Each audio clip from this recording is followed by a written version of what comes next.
say we're going to try to get up through elbow today, and then we'll finish up upper extremity next week. Have a test the following week. So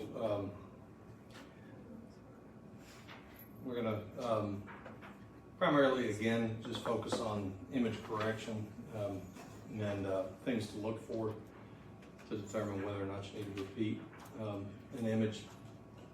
You know all the stuff, you know, your projections, your artifacts, central ray location is always to the center of the anatomy for extremity work. So then it's just a matter of identifying what the center of the anatomy is. But, you know, we ran through all that in the first semester, so, you know, we're not going to hit that very hard. So we're going to start with fingers, and there's some commonality between fingers and hands. We'll hit fingers pretty well, and then we'll talk, you know, anatomy of fingers pretty well, and then we'll walk through hands, and it'll be a little bit less tedious. So individual fingers, of course, your hospital protocols are going to be, you know, they're going to vary a little bit. I've worked in hospitals where they expect you to shoot adjacent fingers routinely. Some hospitals, they just want you to shoot adjacent fingers as comparison on kids. Sometimes if you're doing kids, they want you to shoot same digit on both hands. So hospital protocols, you know, just make sure you follow them. Remember your perpendicularity, your parallel relationships, including between the central ray and the joint space. Remember from the first test, the joint space, in order to get the joint space open, it has to be parallel to the joint space. Central ray has to be parallel to the joint space. So, you know, you got perpendicular to the joint, but it's got to be parallel to the joint space in order to go through it and show it open, like what we see here in each one of these. Your anatomy in the fingers, and to the slightly lesser degree the hand, the anatomy, I'm going to bring this up and kind of draw it. The anatomy of the phalanges, and again to a lesser degree the metacarpals, are kind of hourglass shaped, right? From side to side, they're a little bit hourglass shaped. You got articular surfaces on both ends, and that's from side to side. But from anterior to posterior, they're kind of bow shaped, right? So that they're, and this is a bit exaggerated on both of these, but the posterior portion bows out slightly. Anterior portion bows in slightly. So you've got concavity, convexity to look at. So if we have a non-rotated anatomy in both the fingers and the hands, what we should see is that hourglass shape. But if we have any kind of rotation, and most of your rotation is going to be external rotation because it's a natural position, right? You put your hand on your desktop, and generally speaking, if you relax, you don't internally rotate. So most of your positional errors with your patients are going to be external rotation errors, all right? So what's going to happen, and you kind of see logically, you can kind of walk through this, is that if you have unrotated anatomy, then you'll have that concavity on both sides. But what's going to happen is you rotate from a true PA position, prone, or PA projection, prone position. Also make sure that you understand position versus projection, because you're sophomore students, you shouldn't be tripped up by those kind of test questions, right? So PA is a projection, prone is a position, right? So what you're going to see then is as the hand rotates, what you're going to see is you're going to see on one side, you're going to lose some of the concavity. So as you rotate, what you're going to have is an increase in convexity on one side, and then the opposite side is going to be fairly well flat. Okay, so that indicates you've got some sort of rotation until you get up to a lateral position. Then you've got true concavity and convexity, right? So that's what you're going to look for in both hands. There are some other things we'll look at in hands, but especially on fingers for rotation. So what you're going to see then is if we have no rotation, we're going to see concavity on both sides. But this is the posterior portion, and this is the anterior portion. So once we get into, a rotated anatomy, what we're going to see is an increase in concavity on the anterior portion and a loss of concavity on the posterior portion until we get to a lateral position. Then we're going to have a drastic increase in concavity anteriorly, and we're going to have some convexity posteriorly. Okay? So then we look back again at this image, and we can see that on the PA, we have a little bit of an hourglass shape. It's wider on both ends. It's more narrow in the center, so we've got that hourglass shape. We have no rotation. Some of your positioning books will use the fingernail as an indication of whether or not we've got any kind of rotation. I would hesitate to use the fingernail because people's anatomy, especially as they get older, starts to deform a little bit, especially if you have a patient who's got rheumatoid arthritis. Their fingernail is just not going to be a good indicator of whether or not you've got any kind of rotation. So in those patients too, you might have some rotation you can't overcome at all, right? So the things to remember: external rotation is the most common. Concavity, convexity is what you're going to be looking at. In positioning, you want to make sure that you have open joint spaces, right? And you want to make sure that you include the distal portion of the metacarpal. And I always want to flip metacarpal and metatarsal, but you want to make sure that you include the distal portion. You want to make sure that you don't have any kind of soft tissue overlap, so separate the fingers. Resist the urge to have the patient really, separate their fingers. Not all that much of a problem on individual fingers, but on hands it can be, and we'll take a look at that here in a minute. All right, so open joint spaces, convexity, concavity.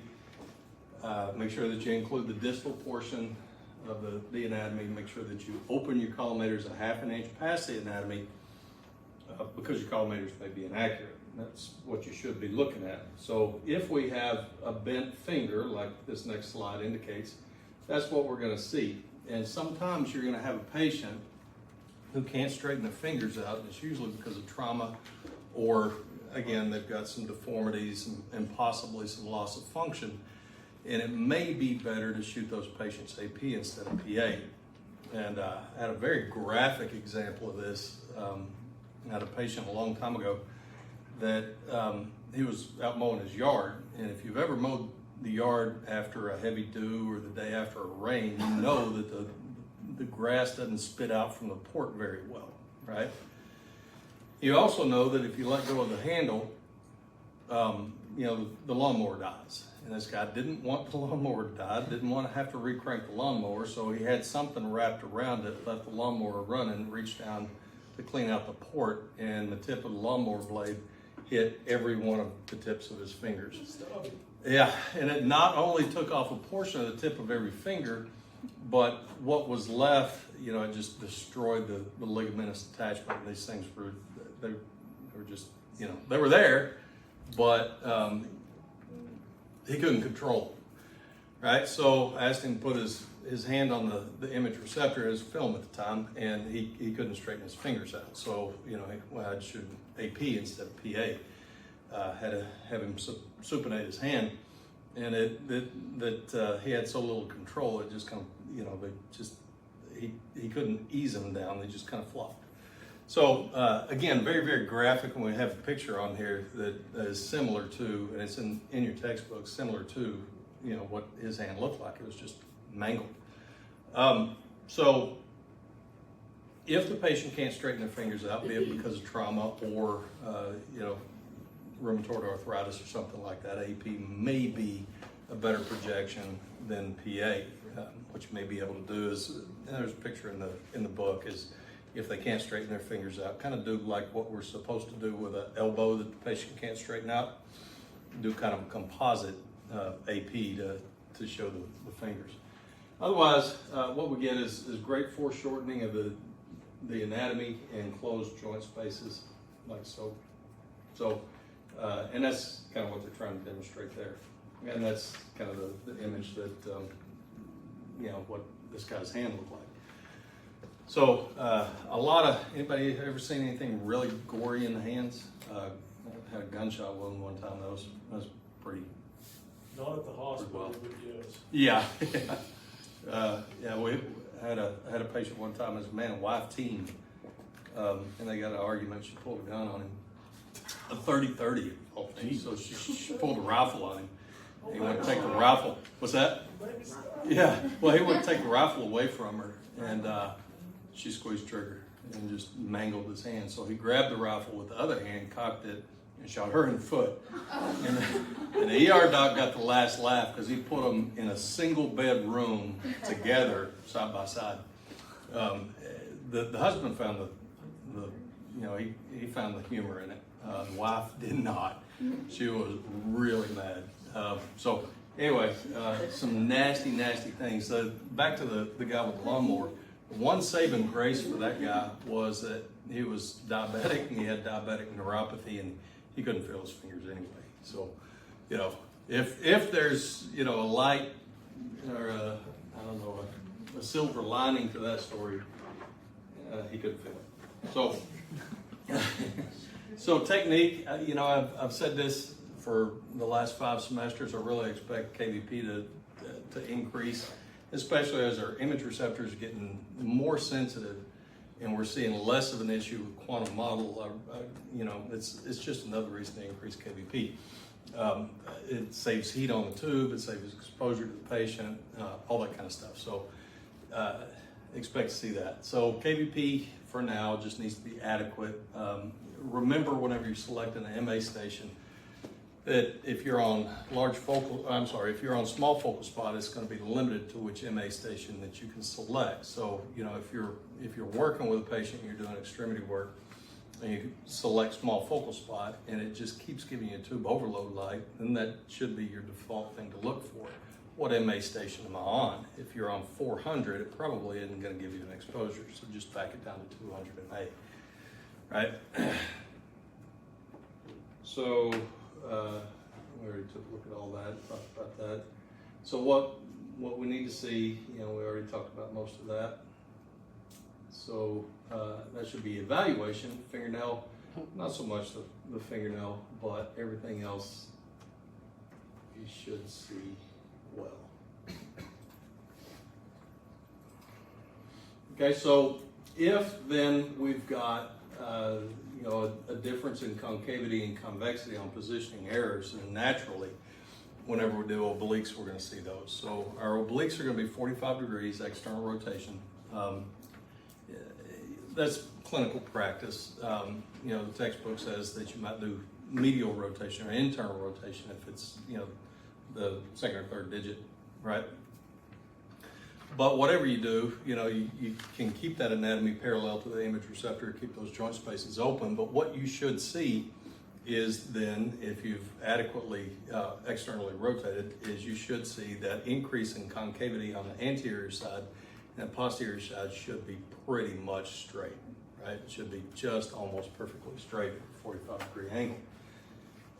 So then that's what you've got right there is 45 degrees. You should, again, make sure that you include the distal portion of the metatarsal and metacarpal, there it went.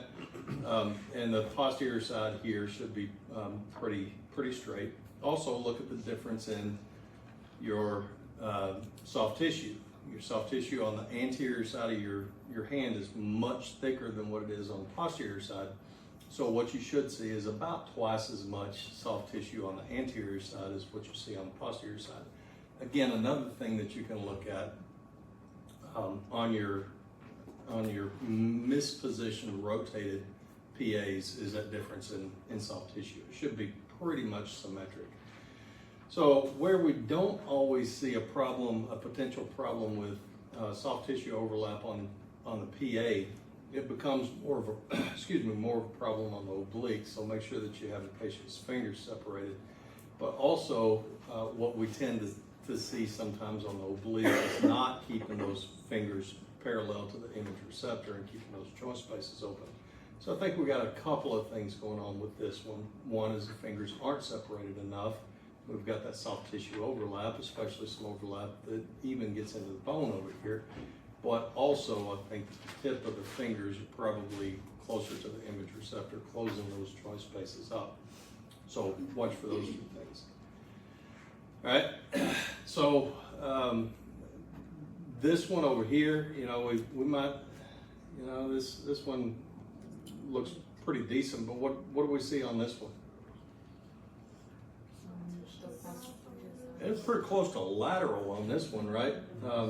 You look at the finger, and in this case, you can use that fingernail really to kind of, you're seeing a fingernail in profile, even though I don't really recommend that you use that. But, you know, you look down here at the metacarpals, and almost everything is superimposed, including the individual digits. So this is really pretty close to a lateral. Now, are they going for a lateral on this? Possibly. It's either a greatly over-rotated oblique, or it is a slightly under lateral, right? So slightly pronated lateral, one or two. So again, you can look at the distal end of the metacarpals, and you can see that even though this one doesn't appear to be quite so bad, it does still look like it's a little bit oblique. It's still, you still got an issue with it being over lateral. Now, sometimes, you know, especially once we get into hands and even the proximal portion of the proximal phalanx, I have used an almost lateral oblique instead of a lateral to show a fracture, because once you get straight up into a lateral, sometimes you're going to have so much superimposition you're not going to be able to actually see the fracture. So is that what they were going for? I don't know. Maybe not, but you know, that's a possibility. All right, so lateral, again, separation of the fingers. Remember, we have two different laterals that we'll do, right? We have a fan lateral, which is for individual, you know, to see possible fractures in individual fingers, individual digits. Or we've got the extension lateral, and what the benefit of the extension lateral is so that we can see potential soft tissue injuries, including foreign bodies. Once in a while still, you might run into somebody that you're doing a hand on, and you see this chunk of something in their hand. It looks like a piece of metal. And you know, you go through your questions. Do you work with metal? Are you a welder? What do you got going on here? No. And it turns out that, you know, when they were 6 years old in school, they got stabbed in the hand by a pencil, and way back when they used to actually use pencil lead. That's why we call it pencil lead. Well, it's not lead anymore, it's graphite. But still, some of these older patients, they'll actually have a chunk of lead in their body from a pencil from, you know, back when they were little bitty kids. So that's kind of, you know, not real relevant to what we're talking about here, just popped into my mind. So lateral fingers, you know, do what is most comfortable for the patient for a lateral finger. Can you imagine if this finger was probably broken and you're you know, pushing on it like so? There are better ways to see the ring finger, right? So the ring finger always follows the pinky, right? So you can do that, right? But it's going to be very painful for the patient. I mean, I can get it to right there, you know, and then that's a stretch. But what happens if you extend your pinky, right? It kind of drags it along with it. So I really kind of recommend that if you're doing a ring finger on a patient, don't torture them. If they've potentially got a broken finger, don't torture them with that. Just have them extend the pinky finger. You're going to have some superimposition on the proximal end anyway, right? So that's really not going to hurt it all that much. You should be able to catch that, you know, any potential fractures on the proximal end of the ring finger on the oblique. So just extend the pinky finger to, I guess it should be going with a 5th digit, but you know, pinky finger. And it'll pull the ring finger out with it. So it should look something like that. So the thumb, a lot of stuff with the thumb. All right, so 3 views of the thumb as well, but the positioning is completely different.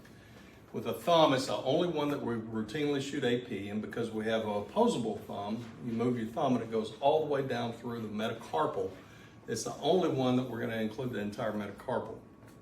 So you have to see the carpal bone as well. So you've got to show all the way from the carpal bone to the distal portion of the thumb. So how you get there, it's also the only one that we've only got two phalanges in. Phalanx. So how you get the patient into a prone-ish position, AP projection, is entirely up to you. None of them are any better than the other, except for you should be shooting at AP-ish rather than PA, because if you try to shoot a PA, what you're going to have is tremendous OID. So with the increase in OID, you're going to lose sharpness, recorded detail. Some of the pathologies or trauma that you're going to see are going to be found at the base of the metatarsal or metacarpal. So you got to make sure that you include it all the way down to the base of the metacarpal. So our positioning is going to be AP lateral, and with the lateral, all you're going to do is you're going to place your hand flat, rotate the fingers up, and that's going to naturally rotate it into a lateral. So the hand is prone, right, for the oblique. Prone is a projection, right? No, thank you. Brandon's over here. Oh yeah. So prone, right? So with fingers bent for the lateral, and then AP, however it is that you want to get the patient into that position. So we've got AP and lateral here, AP all the way down to the metacarpal, and what we have on the proximal end of the first metacarpal is we can have it's really kind of an extreme abduction injury, and it's what they call a ski pole injury. And if you've ever been snow skiing, you understand this. If you've ever been snow skiing, you took a hard fall, and you're using ski poles.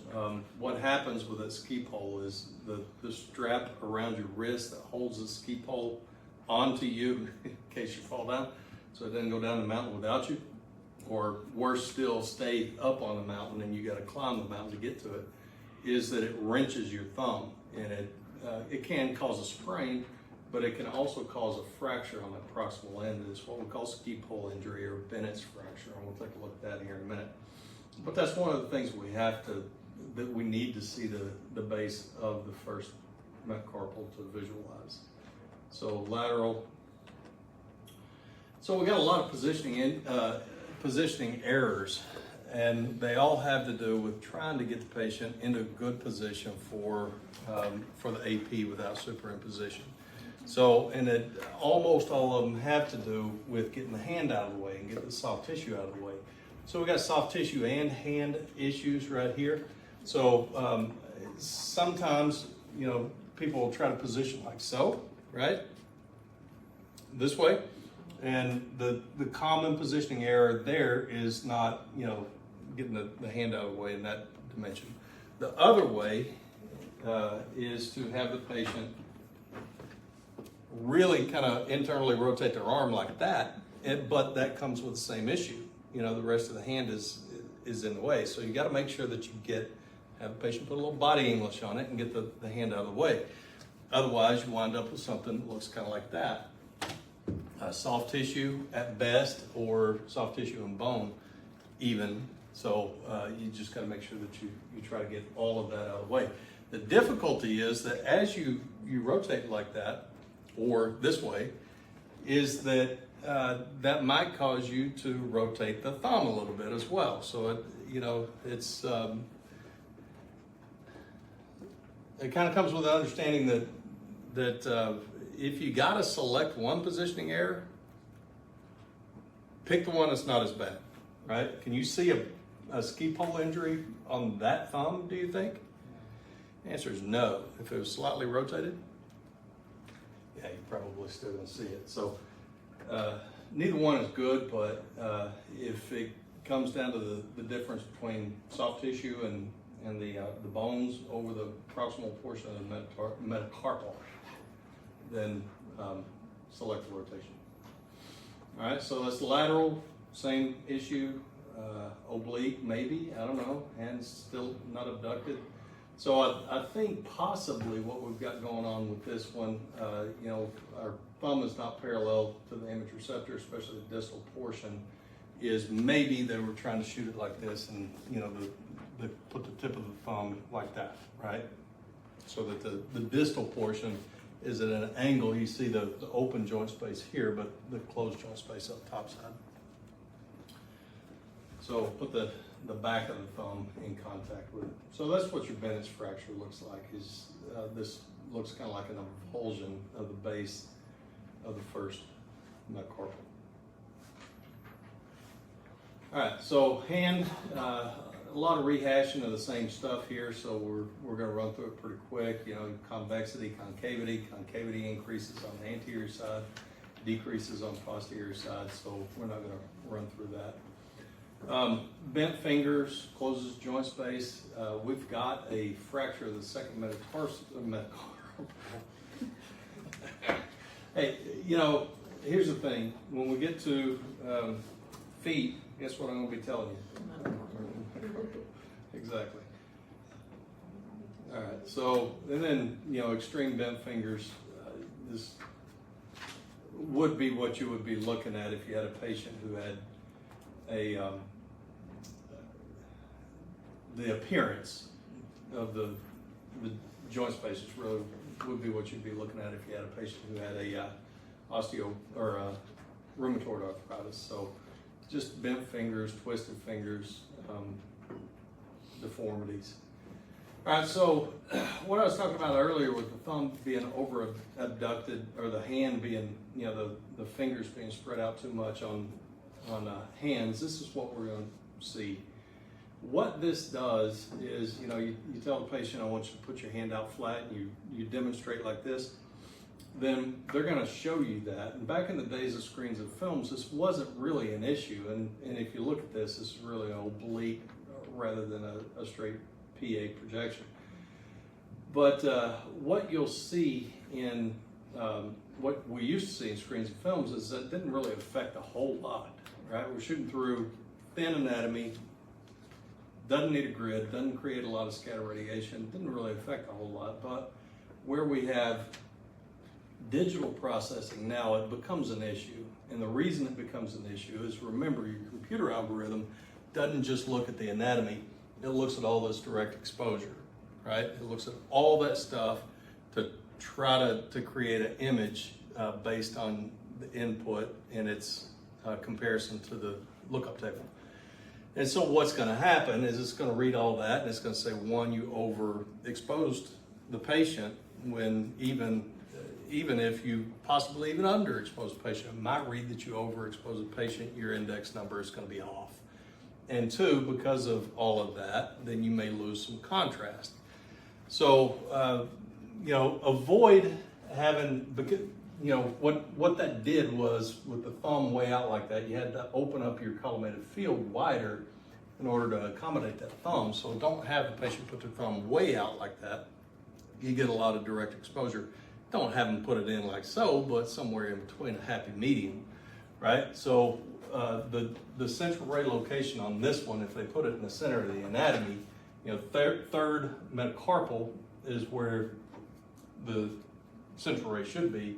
But if we're looking at the size of that, cutting that in half, it puts it pretty close to the first, or even right on the first, right? So your central ray is off. You got a lot of direct exposure. Kind of messes up your computer algorithm. So don't do that. So we talked about the lateral in the fan versus extension. So we've got the oblique, and I apologize again. Sometimes these things, that looks awful. Sometimes these things don't copy over very well. So 45-degree oblique, and then this would be your fan lateral. So also in the fan lateral, what you want to avoid is, you know, having the patient make OK sign. You can have them make an OK sign, but watch for them, you know, because some of your patients really like to scrunch down that OK, right? You don't want to do that because it puts stress on those fingers. So something like that, tell them, you know, to make an okay sound, but make sure that they're not squeezing, and separate them a little bit. So PA hand, it's slightly externally rotated, or it's under rotated oblique, one of the two. What you see on the oblique, let me get back to a PA. So on a PA hand, you see where the proximal ends of the metacarpals are superimposed all the way across the board. Okay, once you get into obliquity, you see a decrease on, remember this is the lateral side of the hand because of the thumb, right? So you get a decrease in the obliquity on the lateral side of the hand, an increase on the medial side.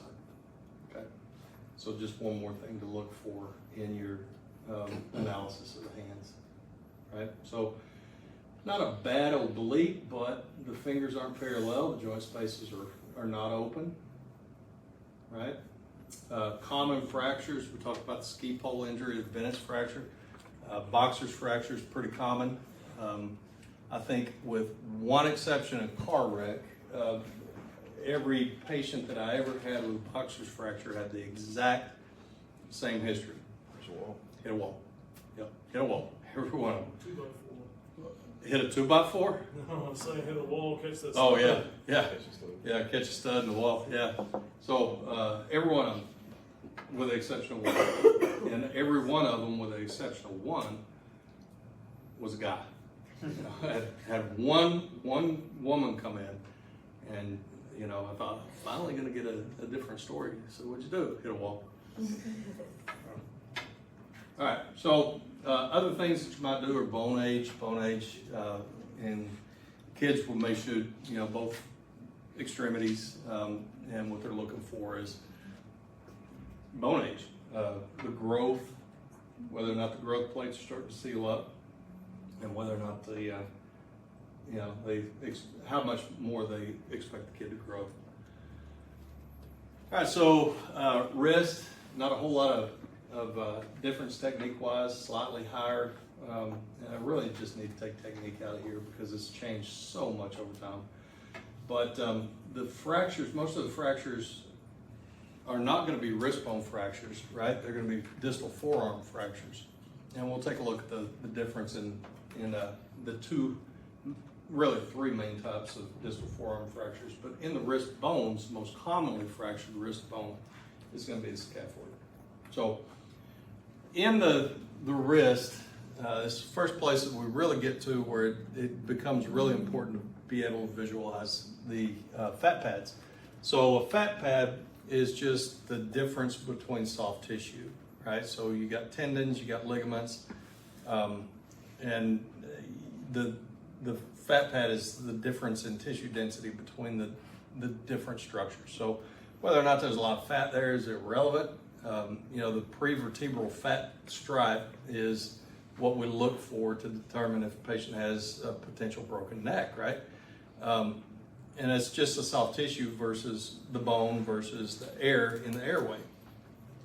But we call it prevertebral fat stripe. So what we have here is a scaphoid fat pad, and what that indicates is a potential scaphoid fracture even when we can't see it. The problem with scaphoid is that in its natural orientation on a PA wrist is that you got three different portions to the scaphoid. You got the distal, the proximal, and what they call the waist.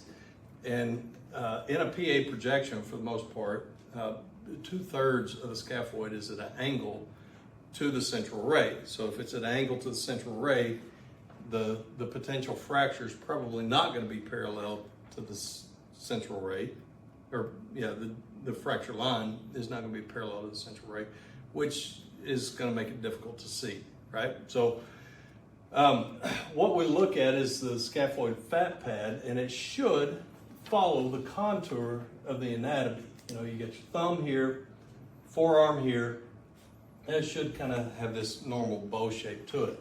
And if it's pushed out away from that, that indicates an effusion just swelling, a swelling among the bones of the wrist. So if that fat pad is pushed away from the wrist bones, it indicates, even if you can't see the fracture, it indicates that you may have a fracture there. All right, so it becomes very important to be able to visualize those things. So just anatomy, good PA wrist.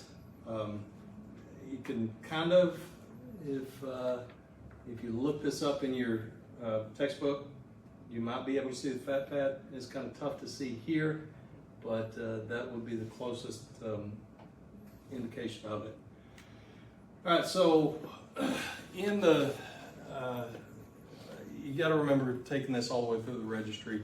You're probably going to run into a question sooner or later that mentions the best way to see the carpal interspaces open is AP. You remember talking about that in the first semester. The wrist bones are conical in shape, meaning cone shaped, more narrow anterior than posterior.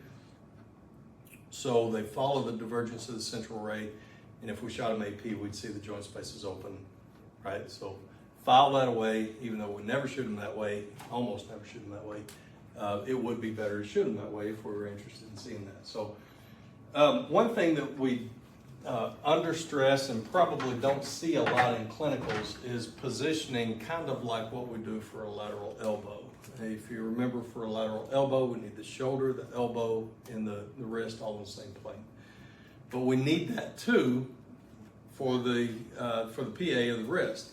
So if you, that little knot on the, what would be the medial side of your wrist, that is your ulnar styloid process. And if you feel of that, you know, just put it down kind of by your side. And if you feel of that, and then you keep your finger on it and you elevate your wrist and your elbow up to your shoulder level, what do you find?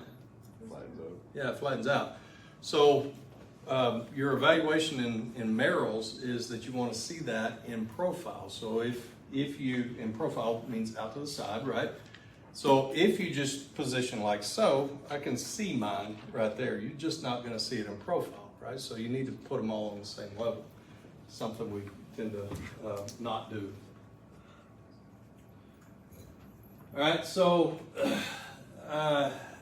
this is the same image that we saw before, and I'm not real sure what, I don't really see a whole lot wrong with that hand. There's no rheumatoid arthritis that I can detect in that. Boxer's fracture? Oh yeah, got a little boxer's fracture, but come on, straighten those fingers out, right? We saw the other one, right? The other one was much worse than this. Straighten your fingers out. So I guess we're going for a hand there. I don't know. Anyway, what I was going with there is that, you know, if they were shooting for the wrist, that's, the fingers were underbent, right? So what we want to do is we want to bend the fingers up into a loose fist for the PA of the wrist. If you leave the fingers straight, you can see, you know, we got a big gap, right? So if you bend the fingers up, don't make a fist, because again, you tend to kind of reintroduce that gap. But you bend it up to a loose fist so that it reduces the OID between the carpal bones and the image receptor. So don't do that, even if you got a boxer's fracture. So I don't know exactly how you get to internal rotation. I kind of suspect this was shot AP, which would make a little bit more sense. But what we're going to look for in rotation for internal rotation is pisiform. Pisiform should be not out there all by itself. So the pisiform is on the medial side. So with internal rotation from an AP projection, what we're going to see is desuperimposition of pisiform. If we're shooting PA, what that would involve is internal rotation. Not natural rotation. I guess it could happen, but external rotation is much more common. So then we've got other issues like radial flexion. Radial flexion would be flexion towards the radius ulna. So we've got the hand position more like, you know, in radial flexion. So the reason I included this is because you can kind of see between this and what we'll look at here in a bit with ulnar flexion is that with these deviations of the wrist is not lined up with the forearm. then what we'll see is the side that we're deviated towards, the carpal bones kind of compress and they kind of spread out on the opposite side. So the practical implications here are that when we do ulnar flexion for the scaphoid, it does the exact opposite of this. Instead of crunching these on this side, it expands them so that we can see that scaphoid without as much superimposition. All right, so PA of the wrist there. So we've got a couple of potential positioning errors that we have to consider. So your forearm, you see this one over here, the way the anterior and posterior portion of the radius is perfectly superimposed. It would seem like that would be what you would want, right? But really what we have there is a situation where the hand is elevated and the forearm is depressed. Going back up to this, you see the way they're not perfectly superimposed. That's a posterior portion, so this big thing here is the anterior portion, that's the posterior portion. So what we're looking for in hand elevation versus depression is, do we have that projecting down over the proximal portion of the carpal bones? If not, then what we have is a hand elevated, and if it's we have too much, then what we've got is the elbow elevated. Okay, so sometimes you got a patient with great big thick forearms, usually construction workers. You ever seen these guys? They just got these, yeah. So oblique, specifically what we do the external oblique for is the scaphoid. So what happens with a scaphoid is in external rotation, even though we get an increase in OID, which gives us a loss of sharpness recorded detail, it puts the scaphoid more parallel to the image receptor so we can see more of it. It's less foreshortened. We're more likely to see any kind of fractures, especially across the waist or the distal portion of the scaphoid. Right. So lateral wrist, what we want is the ulnar styloid process completely under the radius, and we want to be able to evaluate the pronator fat pad to evaluate distal radius and ulnar fractures. What we want to see is the pisiform again. The pisiform looks kind of like a pea or a small pebble, right? And where we want to see it is over the distal portion of the scaphoid. We want to see the lunate. You see kind of a half moon shape here. Okay, that's kind of your telltale sign that you've got at least a decent lateral wrist.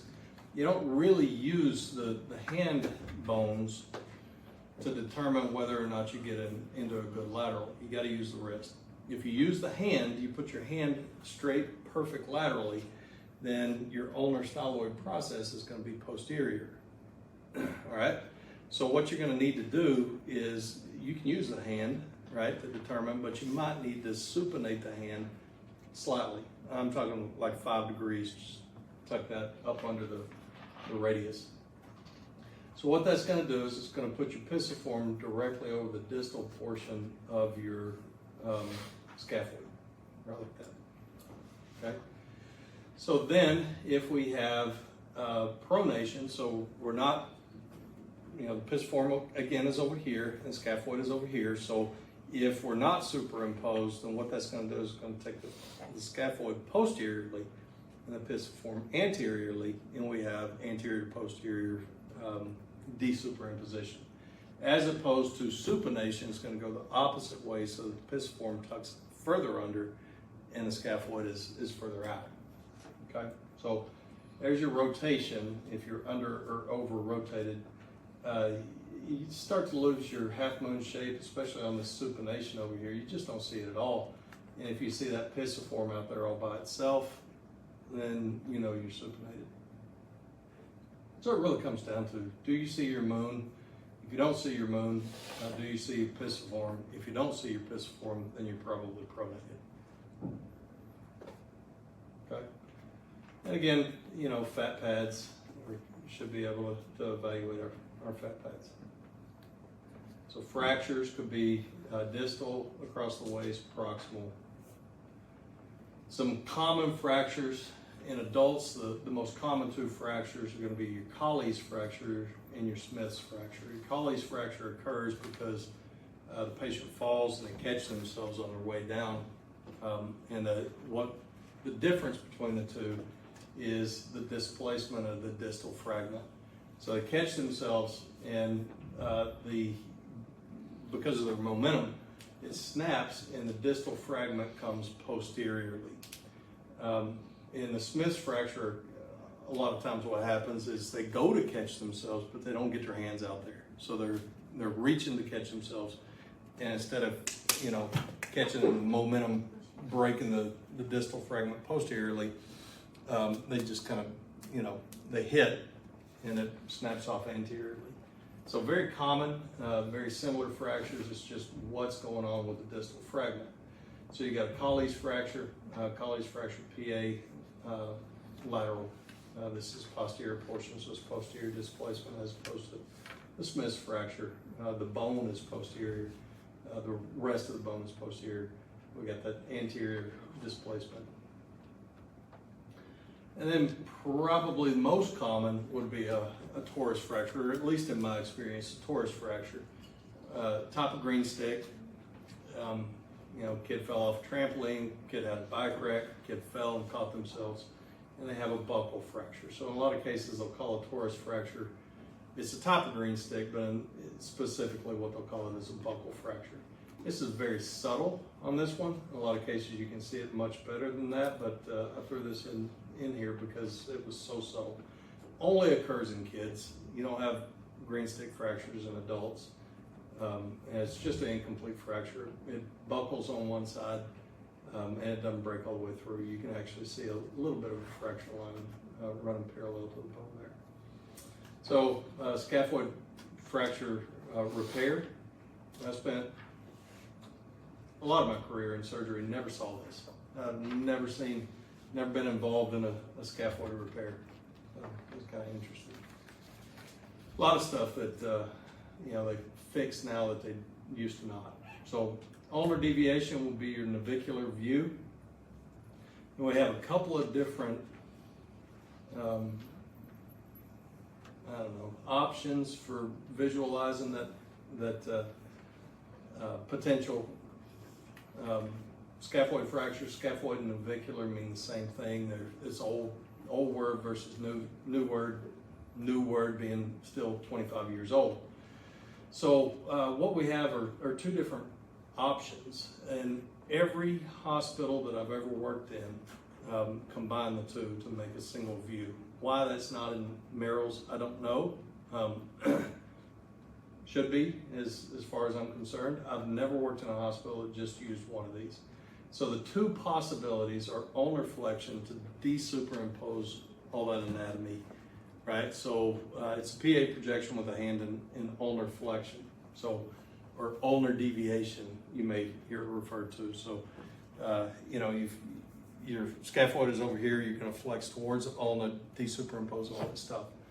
But the other view, the Stetcher view, utilizes a 15-degree cephalic angulation. If you look back in Merrill's, it doesn't really say anything about ulnar flexion. It just uses a 15-degree cephalic angulation. So what that does is it tries to put the central ray more perpendicular to the distal portion of the scaphoid, so that those distal fractures and possibly the waist fractures, would be more likely to visualize. So every single hospital I've ever worked in used both of those, ulnar flexion with a 15-degree cephalic angulation. The Stetcher method all by itself just says the 15-degree angulation, but again, that's what my experience has been. So you just need to collimate down to the scaphoid itself. That's the only thing that we're looking at is the scaphoid. You see here, you can see all the way around it. And I can tell you from experience, if you've got wrist issues, if you've really fallen and you've done some damage to your wrist, this is painful for the patient to assume. So it takes a while to get the patient into that position. So if they've got a potential fracture there, they're not just going to hop into ulnar deviation. You know, you're gonna have to coax them to try to get this to happen in order to you know, get them adequately deviated like that. Okay, so fractures. Okay, so forearm. We're going to talk about the basics of the forearm, but we're going to leave some of the evaluation to the elbow because it's similar. First thing is that on your forearm, you know, you may sometimes run into a situation where a doctor wants to see wrist, forearm, elbow, maybe hand, wrist, forearm, elbow. And because of the divergence of the central ray on the forearm, you can't get away with just shooting a single view for all that stuff, especially wrist, forearm, and even more especially the elbow. So we'll take a look at that here in a minute, and the importance of getting an elbow view, especially a lateral elbow all by itself. So you can't do, you know, just one of those. So 2-on-1 is not really an issue anymore unless you're dealing with a CR system.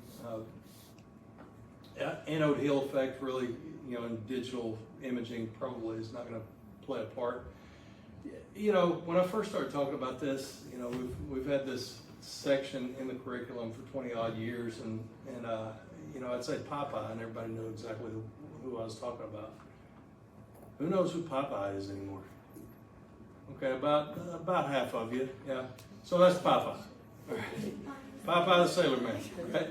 So Popeye, you know, he has these massive forearms, these rinky-dink little, you know, upper arms, and it becomes a problem with positioning of forearms and especially elbows because of the positioning, the steps that we take for positioning.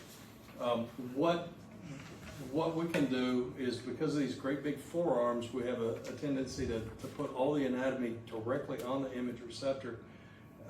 And what that might cause is tilt in the anatomy, and it's going to really mess up especially elbows, but potentially forearms as well. So we shoot AP to prevent the crossing of the bones in the forearm, right? Central ray is going to be the center of the image receptor. What we want is the humeral condyles parallel to the image receptor, and you want the wrist bones parallel to the image receptor as well. Like everything else, internal rotation is going to be your main positioning error, providing your patient can assume the position. If you've got a patient with a potential fracture, you're not going to have the patient externally rotate. And I think there's a couple of images in your textbook that even walk through that. Good positioning for a broken elbow.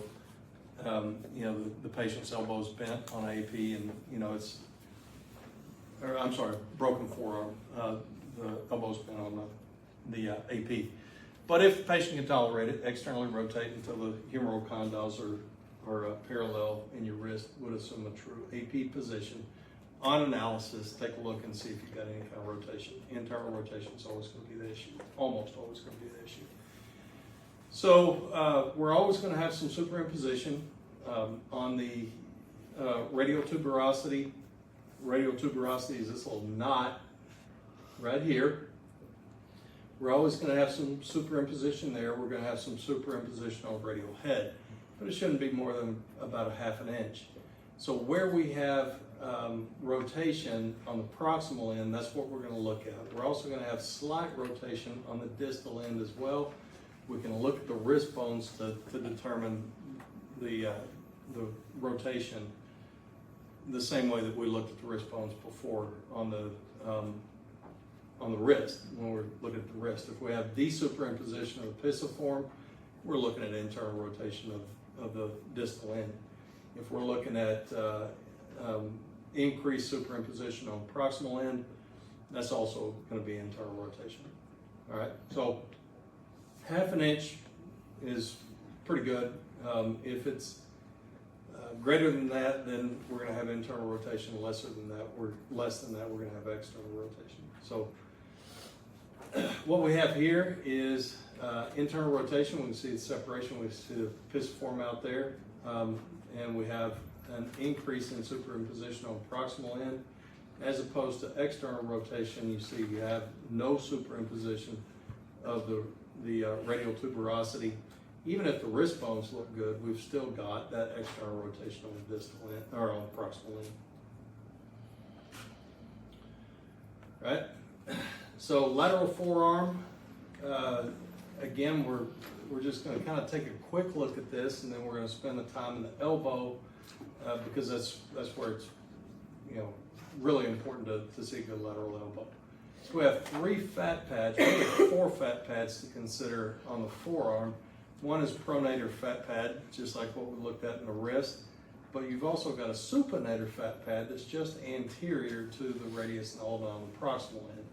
Then you've got 2 on the distal portion of the humerus. One is called the anterior fat pad, and the other is the posterior fat pad, and it sits inside of the olecranon fossa, so that hole where your olecranon process enters into the distal portion of your humerus whenever you're extended, is where that fat pad lives, unless you've got something going on the distal portion of the humerus. All right, so again, in your fat pads, what you're looking for is swelling away from the natural lay of the anatomy. So we've got, you know, kind of a concave fat pad here because of the anatomy on the proximal portion of the radius and ulna. It's a little bit convex, and then you've got this fat pad follows the contour of the anatomy. If it's bowed away from the anatomy more than normal, it's an indication we've got a potential fracture. So radial head fractures are hard to diagnose because on your AP and your lateral both, you've got superimposition, right? And we'll take a look at the x-rays here in a minute, but you've got superimposition, so it becomes difficult to see radial head fractures. So what you have, if you remember from last year, there are radial head series. A radial head series is a lateral elbow with the thumb in different positions. You remember that? We didn't really cover it, or Amy, well, it's a specialty view, so we didn't cover it in positioning, but Amy will probably talk about it at some point. So it's just lateral with the thumb in different positions so that you get the rotation of the radial head so that you can see potential fractures. But the other indicator is that supinator fat pad. Distal humerus fractures, if this swells out in a way, it kind of assumes an appearance of kind of like a sail on a ship, right? They steer the ship around, raise the sail, and what happens to the sail? Poof, right? So they call this the sail sign. If it's poofed out away from the humerus, that's what you call a sail sign. Sail sign indicates that the patient there's an effusion there, they may have a distal humeral fracture. Maybe, possibly, probably.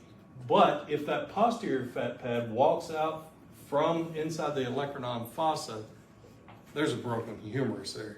You might not see it, but it's there, okay? So, and we'll look at that and the significance of all that whenever we look at the lateral elbow. But those are your fat pads for both your elbow and your forearm, okay? So positioning errors that we get to, once we get to the elbow, well, it's important on the wrist to get everything in the same plane, but certainly when we get to the forearm and the elbow, you have to have everything on the same plane. So that may mean building up your image receptor. It may mean getting your patient down into a kneeling position to put everything on the same plane. Also, you need your elbow bent to 90 degrees. So we've got a couple of things going on with this one. The elbow's not bent to 90 degrees, and we've got a situation where the hand is a little bit pronated. What we have here, all right, so this is kind of a preview of what we're going to talk about in the elbow, is can you kind of see these two round appearances? Okay, those are your humeral condyles, and they should be superimposed. They should be superimposed so that it just looks like one, all right? So what this indicates is that the patient was positioned like this, where the shoulder was elevated and the elbow was lower than the shoulder, okay? So good lateral forearm. So, all right, so the elbow, AP of the elbow, again, the evaluation for the AP of the elbow is really identical to the AP of the forearm. just on the proximal end.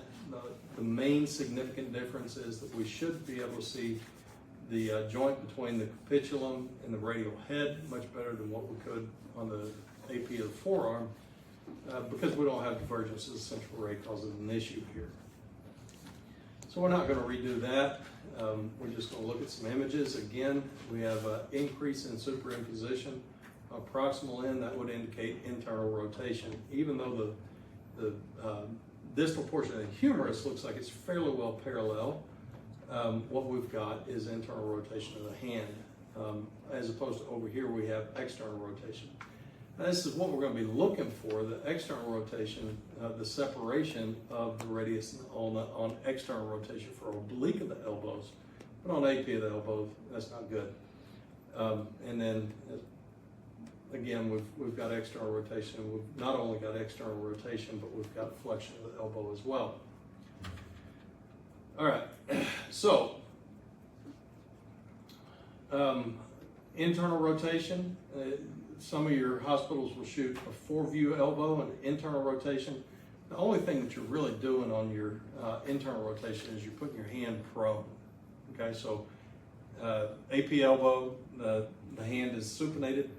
On the 45-degree internal oblique elbow, the hand is pronated, right? So what that's going to show you is the coronoid process projected without superimposition, as opposed to the external rotation separates the radial head and the radial tuberosity from superimposition on the tibia. It's been a long morning. I started this morning by misspelling 25. I don't mean T-W-E-N-T-Y. I mean I left the 2 off of 25, right? So that's my day today. 5 spots. Right. I'm trying to tell somebody when our second orientation with our incoming class is going to be on July 25th, and I said July 5th. So yeah, so that's where I am today. Hey, they'll be early. Yeah, they'll be here waiting for us. Yeah. So again, a fuzzy image today on lateral elbow. Fuzzy image on the lateral elbow. But what we want to see is we want to see the trochlea and the capitulum superimposed, right? So what we should see are the 2 condyles superimposed on each other. We see just one round appearance on the elbow, lateral elbow, right? So everything's the same plane, thumb pointing straight up at the sky, and that's what we should see, only without all the fuzziness. All right, so real quickly though, in my experience, the patients that I've seen who had elbow issues, true elbow issues, is going to be one of 2 things. It's either going to be dislocation, or it's going to be, the patient has a broken elbow. So with dislocation, 100% of the time that I've had patients with dislocated elbows, they came in and they walked in with a specific presentation that's with their elbow straight. 100% of the time their elbow was straight, okay? So they're holding their arm like so. So, and conversely, 100% of the patients I've had with a broken elbow came in holding their arm almost at a perfect 90-degree angle, okay? So, all right, so elbows, if you've never had an elbow issue, they're painful, right? So you want to move the patient as little as possible. You don't want to do any more damage than is already done, right? So the most important view of the elbow, especially for broken elbow, is lateral. So what you don't want to do is take the patient and talk them into straightening that elbow out to 180 degrees, and then potentially have them not be able to bend it back to 90. So if they come in holding their elbow at a 90-degree angle, go ahead and shoot your lateral first. We get into the mindset, most do AP first, right? But no, you don't. You can go ahead and shoot your lateral. If they're walking in like so, just have them elevate and then try to talk them into pointing their thumb up. If they can't get their thumb up, try to talk them into it. But if they can't do it, then take what you can get. So go ahead and shoot your lateral first. Look for potential fractures. Look for those fat pads, and that'll give you some sort of idea how diligent you need to be in trying to get the patient into the elbow completely extended for the AP. But if you have a patient that comes in, their elbow is, they're holding it like so, you might want to just get an image, just go ahead and take an x-ray with their elbow straight, right? To look for dislocation. Because what you don't want to do is with dislocation, what's going to happen is that the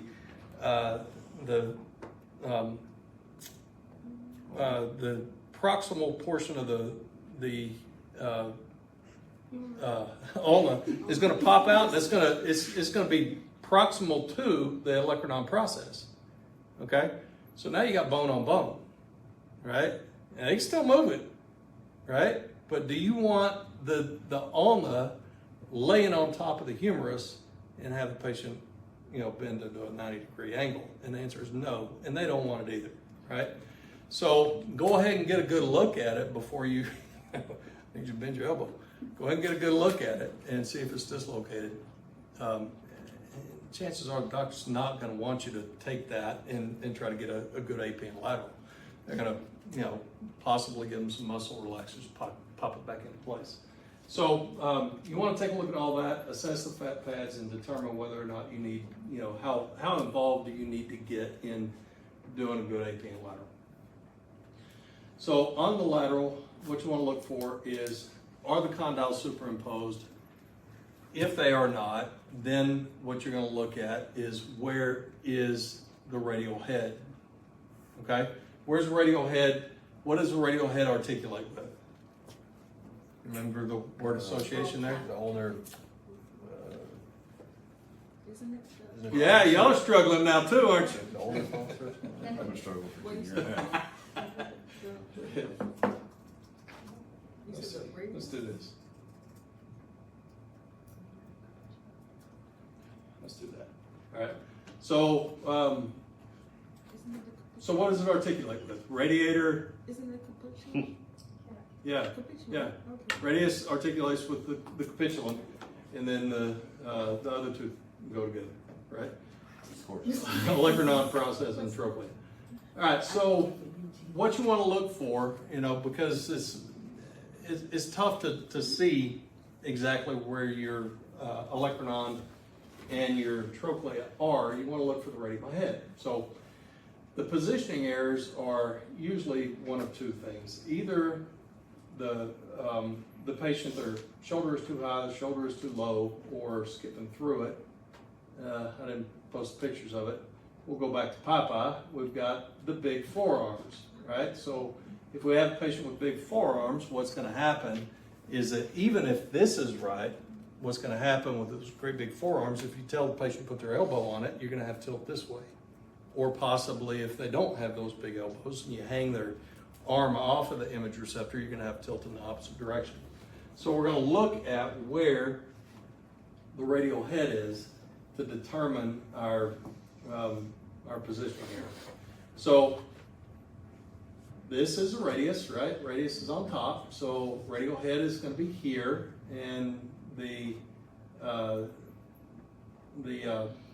capitulum is going to, the trochlea is going to be over here. So we're going to have desuperimposition, but where's the radial head going to be in relationship to, where's the lateral condyle going to be in relationship to the medial? It's be more proximal, so be overlapping.